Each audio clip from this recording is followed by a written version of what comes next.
Bonjour, je suis heureuse de vous retrouver dans cette vidéo pour vous parler cette fois du dernier quartier de la Lune qui aura lieu le 11 mars dans le signe du Sagittaire. Je vais vous partager la carte du ciel pour vous permettre de suivre en même temps mon analyse.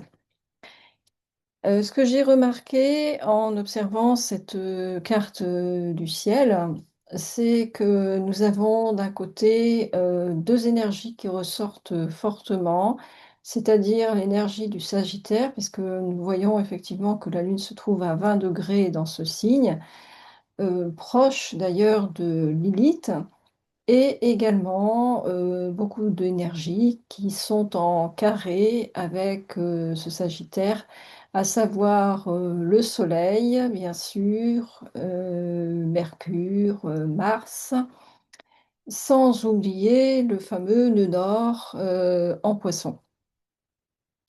Alors comment traduire ce carré, ce conflit entre d'un côté le Sagittaire et les Poissons? Tout d'abord, ce que j'ai remarqué de plus intéressant, me semble-t-il, c'est le carré entre le nœud nord, Mercure, et Lilith en Sagittaire.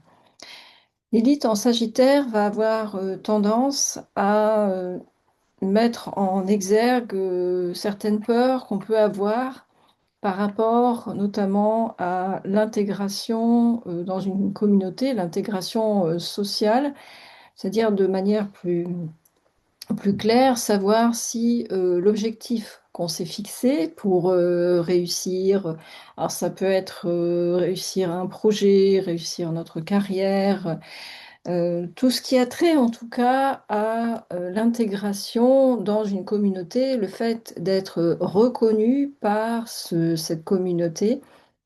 Là, on peut avoir la sensation que finalement, on se demande si notre objectif, si notre projet correspond bien aux demandes de la dite communauté, ou si au contraire, on n'est pas à côté de la plaque.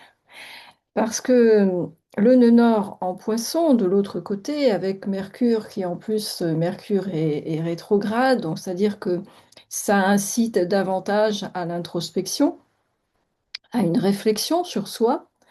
Et ça peut faire ressortir aussi d'autres peurs, mais qui sont d'une nature différente, totalement différente. Autant l'énergie du Sagittaire, qui est une énergie plus, une énergie de feu, donc qui va être plus extravertie, qui va être plus volontariste, qui va vouloir aller davantage vers les autres et avoir, comme je disais, cette envie de réussir, cette ambition. De l'autre côté, le nœud nord en Poisson, avec Mercure rétrograde, nous incite davantage, au contraire, à un lâcher-prise.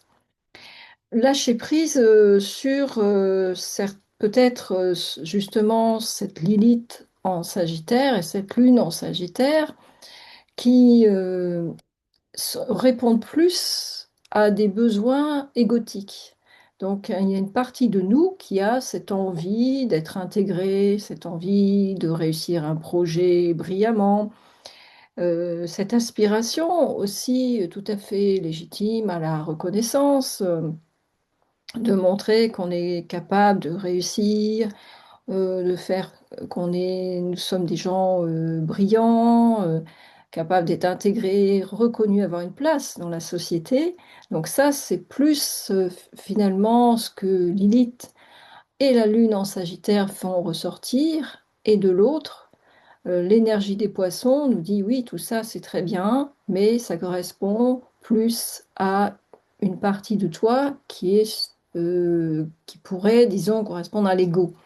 Alors que ton âme, elle, a plus envie de quelque chose de plus profond, de plus spirituel, et qui demande d'avoir la foi dans le sens où c'est comme dans ce film d'Harrison Ford, où il doit traverser un précipice et il avance et il pose le premier pas, et finalement il y a un pont invisible qui apparaît à ce moment-là. Donc c'est ce que nous demande le nœud nord en Poisson, c'est de franchir le pont, même si au fond de nous, on s'accroche à la Lune et à Lilith en Sagittaire, et également au point en face du nœud nord qui se trouve en Vierge, ici, ce qu'on appelle aussi, bien sûr, le nœud sud. C'est-à-dire que notre ego va plutôt être rattaché au nœud sud en Vierge et à l'énergie du Sagittaire, parce qu'il a peur justement de l'échec, peur de lâcher prise, tout simplement, en disant oui, mais si je lâche le contrôle, à ce moment-là, tout s'écroule et il ne se passera plus rien.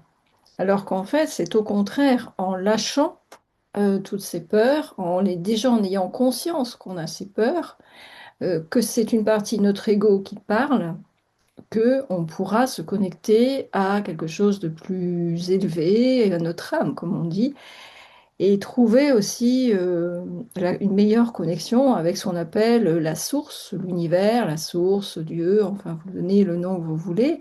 En tout cas, cette partie de nous qui a un niveau de conscience beaucoup plus élevé et qui connaît la réponse à nos questions.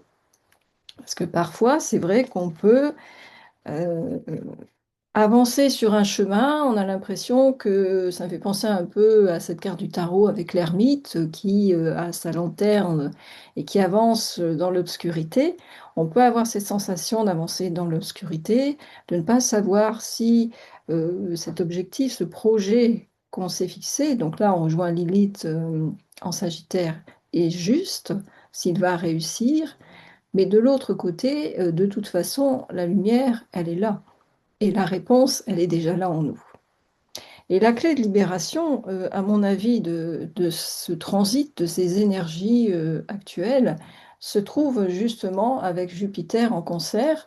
Pourquoi la clé de la libération? Parce qu'on voit tout d'abord que Jupiter se trouve en trigone avec donc le Soleil qui est en Poisson, mais aussi avec Mercure et le nœud nord, également dans ce signe, sans oublier bien sûr Mars, c'est-à-dire même notre capacité d'action est induite par les énergies du signe des poissons. Jupiter en Cancer là, a repris sa course directe. Ça veut dire que son influence maintenant peut se faire sentir davantage sur nos projets à l'extérieur. Et on voit aussi que Jupiter en Cancer, enfin là, ça n'apparaît pas parce que j'ai pas mis tous les détails des transits, mais il est aussi en biquintile avec Lilith en Sagittaire. Donc, qu'est-ce que ça veut dire? Pourquoi la clé de la libération? Alors, à mon avis, je peux traduire ça par d'abord, je vous invite à préserver votre monde intérieur, trouver un refuge dans votre intériorité, c'est-à-dire dans ce qui vous plaît, dans ce qui vous apporte du plaisir, du bonheur, dans des projets motivants pour vous. C'est aussi identifier aussi, alors ça demande un travail sur soi sans doute plus approfondi, plus fin, mais faire le distinguo entre les désirs de votre ego, comme on dit, et les besoins authentiques. Donc là, c'est un travail qui demande une certaine distanciation, une capacité d'introspection que peut justement nous aider à faire Mercure rétrograde en Poisson en ce moment. Et c'est aussi, comme il s'agit tout de même de l'énergie du cancer, apprendre à prendre bien soin de vous et également de vos proches, de votre famille au sens élargi du terme, des personnes qui comptent pour vous. Donc la clé de libération, elle est là, c'est avant de se poser des questions, comme je disais, qui ressortent davantage de l'ego, qui sont plus l'énergie du Sagittaire, aller davantage vers des questionnements qui seront plus vers l'énergie du cancer et bien sûr l'énergie des poissons. Donc si vous avez justement envie de travailler toutes ces questions pour apprendre à lâcher prise, à prendre soin de vous davantage, à être plus dans cette énergie du nœud nord en poisson, je vous invite à vous inscrire à cette masterclass que j'organise le 19 mars entre midi et deux, donc qui est une masterclass pour la nouvelle lune en Poisson. dans laquelle donc il y aura donc un exposé général, bien sûr, sur ces énergies, mais de façon plus détaillée que dans cette vidéo. Donc les énergies en place actuelles. Et ensuite, donc, il y aura des questions de coaching pour vous aider à réfléchir sur la mise en place d'un mode de vie, comme on dit en coaching, plus écologique pour vous. Alors, écologique, qu'est-ce que ça veut dire? Dans le jargon du coaching, ça veut dire un mode de vie qui soit plus cancérien, justement, qui vous apprenne à faire le tri entre peut-être des relations, mais aussi une façon de fonctionner qui est toxique pour vous, qui vous pompe de l'énergie, qui vous amène parfois au bord du burn-out. Donc, c'est conscientiser tout ça et réfléchir à qu'est-ce que je peux mettre en place pour évoluer. Et enfin, donc, j'ai prévu dans le cadre de cette masterclass aussi une mise en pratique un peu plus artistique, je dirais, pour vous aider aussi à travailler sur la partie inconsciente de votre cerveau et faire plus facilement le distinguo entre les désirs de l'ego et ceux dont on a réellement besoin pour être bien. Voilà, je vous remercie beaucoup de votre écoute et j'aurai plaisir à vous trouver dans cette masterclass si vous souhaitez vous inscrire. À bientôt, au revoir.